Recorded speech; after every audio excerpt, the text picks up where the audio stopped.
अच्छा, तुमने प्रोड्यूसर से बात की? नहीं, अभी तो किसी से भी नहीं बात हुई मेरी। जो भी कंपनसेशन है वो मैं देख लूंगा, मैं हैंडल कर लूंगा। तुम क्यों हैंडल करोगे? ये मेरा मसला है, मैं खुद देख लूंगी।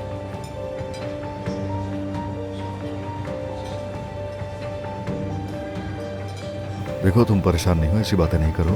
मेरा और तुम्हारा कुछ अलग तो नहीं है। शादी के बाद तो ऐसा नहीं होगा ना? या तुम फिर भी ऐसे ही करोगी? अच्छा ठीक है, बाद में बात करेंगे। ओके ठीक है। हाँ तो तौकीर भाई, आप शादी कब कर रहे हैं? हाँ, बात तो सही है। मेरा भी शादी देखने का बहुत मूड है। सोच कर ही अच्छा लग रहा है। हुमैरा अम्मी शादी की जोड़े में बहुत प्यारी लगेंगी।